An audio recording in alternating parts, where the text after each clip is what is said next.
Sup, you beautiful bastards? Welcome back to the Philip DeFranco Show. Hit that like button to help support some common sense news coverage, and or if you want me to consensually assault your throat, and let's just jump into it. The first thing that we're going to talk about today, and it's not super in the mainstream right now, but I do believe it's going to get bigger and bigger. Let's talk about why people are plastering Logan Paul's face up on walls and tons of people demanding he get the hell out of town. I'll have the independent journalist that's been covering this topic explain it for you. I told you that tensions are rising in Puerto Rico, and here's another example. Flyers like these can be found in San Juan, and they read, "This is what our colonizers look like."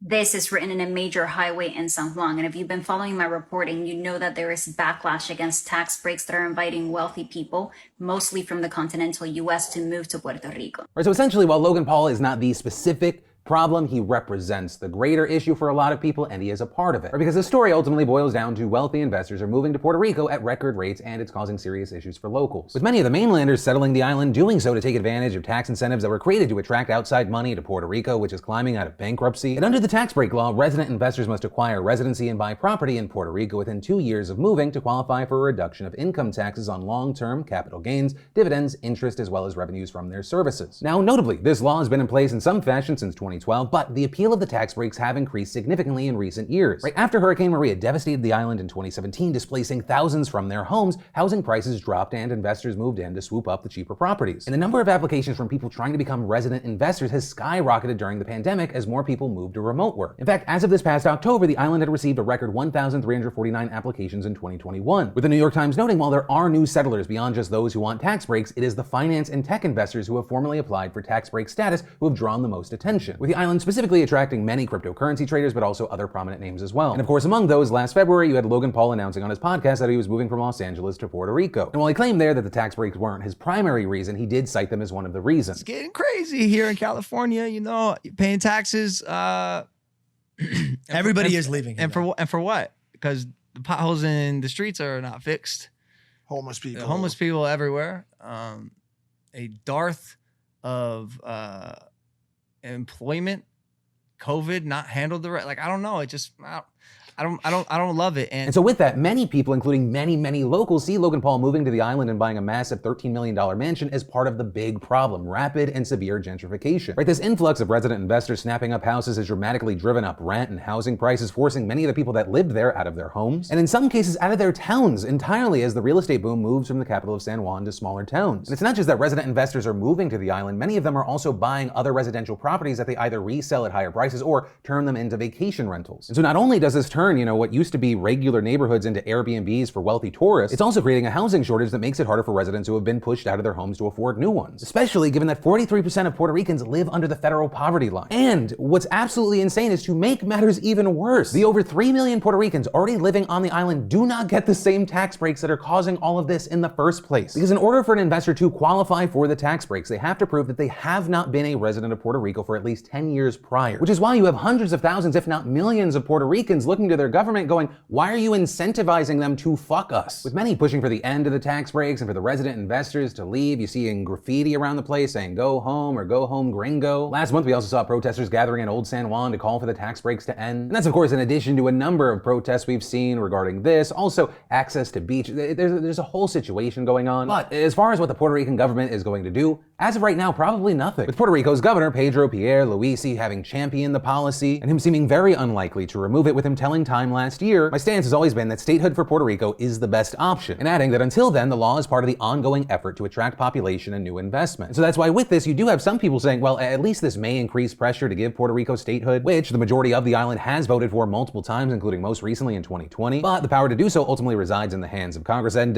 you watch this show. That's not happening with this Congress anytime soon. Ultimately, that's where we are. Now you know the full situation, as well as why you might see people on social media calling Logan Paul a colonizer. But with all of that said, I now do want to pass the question off to you. What are your thoughts on this whole situation, whether it be Puerto Rico, the government, the people like Logan Paul and these Bitcoin investors? Let me know what you're thinking and why in those comments down below. And then let's talk about a story that starts with the question, what is the furthest you've ever gone for revenge? And it's a rhetorical question. Stop typing. Why are you typing? This is a public website. Some of y'all are too comfortable. Say it with me. Self-incrimination. That's a bad thing. You don't want to do that. It's also part of the reason why we don't know the name of the guy that's actually at the center of this story. He hasn't given outlets his real name. He goes by Pax. To make it more fun for me, I'm going to call him Perry. And the way the story goes is that Perry has his vendetta against North Korea, and more specifically, North Korean hackers, because he was targeted by those hackers, likely due to his work as a security researcher. You know, that's not too shocking. For a while now, North Korea has carried out attacks against this group in the hopes of acquiring some of the more sophisticated hacking tools that researchers in the US have access to. While this specific hack did not amount to much because Perry was able to stop it, he was pissed off. Perry goes to US officials about the hacks, they end up just ignoring it. And so for a year, Perry just sits there and he simmers until ultimately deciding, fuck this, I'm gonna go digital John Wick. And he engages in his own war and attacks against North Korea over the last 2 weeks. In North Korea, they have very few websites, but they are key. They're things like news outlets, some government pages, buying tickets online for its airlines. So yeah, all of those were taken down by Perry, who saw that North Korean infrastructure was full of vulnerabilities that made them susceptible to DDoS attacks. Now, as far as the vulnerabilities in particular, we don't know because he won't tell us, because it appears that his North Korea fun is not over yet. But reportedly, his attacks were so effective that for a bit, experts in the field thought that it was possibly a state-run operation. But also, I think a key thing in this story, right, it's not just like an angry guy who's exacting revenge, but rather Perry thinks that if you do not respond to stuff like this, it sends the wrong message, or as he told Wired, it felt like the right thing to do here. If they don't see we have teeth, it's just going to keep coming. And personally, that's something I can nod my head in approval with. So Perry,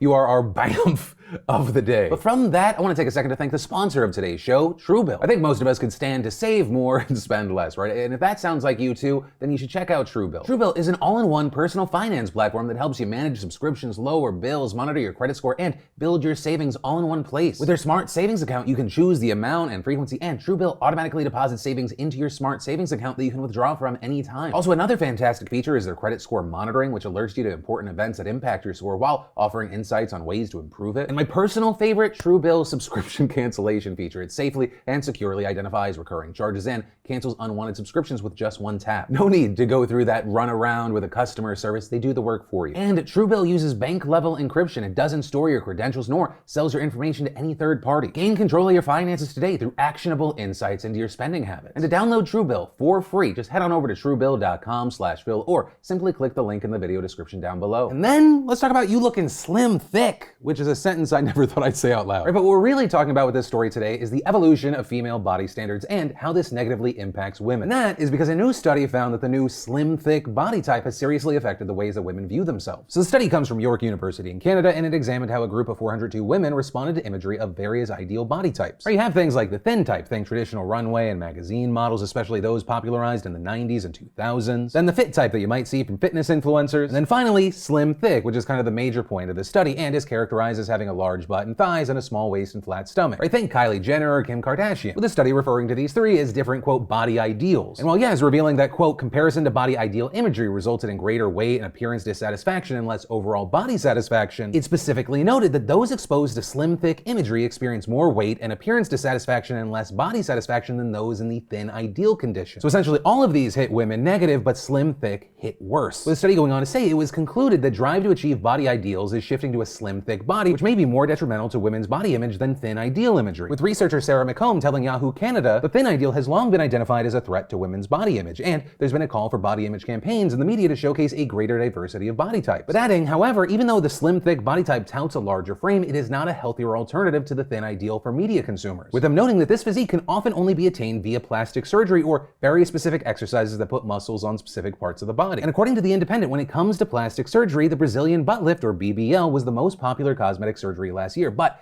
as of late, it was also the most deadly. But despite this potential risk, this is the body type that more and more women are willing to get the procedure to have. Which is also why you had researchers like Jennifer Mills telling Yahoo, internalized pressure to have a slim, thick body type can lead to risky body modification practices such as waist trainers and plastic surgery. And adding, the combination of the current business model of social media and the way humans naturally think and feel makes it hard for people to ignore all the images around them. For some vulnerable people, this is going to lead to mental health problems. And ultimately, with a story like this, I mean, part of me is like, I don't know how to end it, because I think when it comes to plastic surgery, it's a very you issue, right? It doesn't matter what other people think. Or does ever plastic surgery make you feel better, more confident, whatever? But then also try and think of why. Or because if it's just because of social media and the things that are being like touted to you as natural, but they're very obviously not, and it's just stuff that makes you hate yourself, that's a reason to pump the brakes, especially when it involves what has been referred to as one of the deadliest plastic surgeries. And also, side note, to the people getting plastic surgery and then touting it is just like, these are my gains in the gym and diet, please go fuck yourself and maybe jump off a cliff. For legal reasons, I'll say with a parachute, but accidents also happen. Because y'all, that's more than half of most industries is making you hate yourself so you need what other people are giving you. And side note, specifically when it comes to BBLs, maybe also just like sit on that idea for a minute because it may be going away, because a lot of the BBLs I end up seeing, usually on like a TikTok, they're bad, like clownish. Like if you ask one of those caricature artists on a boardwalk to like draw me with a big, like that kind of look. But also, it's your fucking life. I'm not your daddy. And once again, when it comes to anything like this, it's a very personal journey. How about this? As your digital stepdaddy, I just want you to be okay. I don't want you 7 years from now, like turning around, crying in the mirror, Jessica. Anyway, I guess that's the conclusion of this segment. White man talking about women's bodies. And then, in huge business news, let's talk about why Meta, Facebook's parent company, did a fantastic impression of Peloton stock last night. Because it was so massive, Mark Zuckerberg might have actually had an emotion and shed an oily tear from his animatronic face last night. The stock after market last night crashing nearly 25%, meaning that around $200 billion in market value just disappeared overnight. And as far as why this happened, it's because Facebook revealed in its quarterly earnings report yesterday that for the first time in its 18-year history, Facebook actually lost daily users. Which, while it's kind of a small number, they only lost about 500,000, which is a lot, but not really when you consider that about 1.93 billion users log in a day. But it did spark concerns because the affected markets were Latin America and Africa, which Facebook has been relying on for growth after America and Europe just stopped getting new users years ago. And the thing is, there's a lot more factors at play than just oversaturation in the market. They have what some would call the Fox News problem. They have a problem getting younger demographics, with younger people flocking to platforms like TikTok. And on top of that, Meta is still facing a lot of scrutiny from regulators around the globe, and that pressure might be finally catching up with them. And that's in addition to Facebook being all in on trying to force the metaverse, with its Facebook Reality Labs losing $3.3 billion in its most recent quarter. Which personally I'm kind of okay with, because kind of hoping that Facebook understands the metaverse and they're the ones that get it right. It's kind of like rooting for IOI and Ready Player One. But also it wasn't complete bad news for Facebook. Their other platforms like Instagram, WhatsApp, and Messenger continue to add some users, with Zuckerberg telling us in this exclusive interview that he's not worried about the losses. Great question, Philip. Last year was about putting a stake in the ground for where we are heading. This year is going to be about executing like a regular human person. With Zuckerberg also emphasizing that they're not going to abandon its core apps and that they're very focused on Reels right now, of course, Facebook's TikTok reskin. But yeah, ultimately that's where things are now. And the question now I just proposed to you, and this is going to be different depending on which platform you're watching this on. One, if you use Facebook, how much and what for? And two, what would you say are the kind of the top two social media services that you use? For me personally, these days I would say YouTube and TikTok. It's maybe even, especially since TikTok, the algorithm, like it's not feeding me dumb, childish bullshit. But yeah, let me know. And then let's talk about the massive weather problem right now. Like we already knew this was going to be bad when winter and ice warnings were issued to over 110 million people from New Mexico to Canada. And so far, those warnings seem to have been well place, with Axios reporting this morning that over 5,500 flights scheduled for Thursday in the United States were canceled as of this morning, with Dallas-Fort Worth International Airport, one of the country's busiest hubs, having only one runway open shortly after noon. Meanwhile, we're also seeing reports that hundreds of thousands are without power right now because of this storm. But according to the tracking site poweroutage.us, about 52,000 customers in Texas were without power on Thursday, as well as 135,000 in Tennessee, mainly in Memphis, 22,000 in Arkansas. So obviously we're gonna have to keep our eyes on this whole situation, but there's also been a very specific focus on Texas and Texas Governor Greg Abbott, which makes sense. Of course, last year's winter storm, I think over 200 people died, millions were without power for days. And so since then, and as winter got closer and closer, you had people going, okay, but are we gonna be safe this year? Which ultimately led to Abbott saying in late November, I can guarantee the lights will stay on. With him reportedly saying then that his guarantee is backed by nearly a dozen measures he signed into law this year that makes the state's power grid more effective. But then we fast forward to this last Tuesday where Abbott was singing a different tune. No one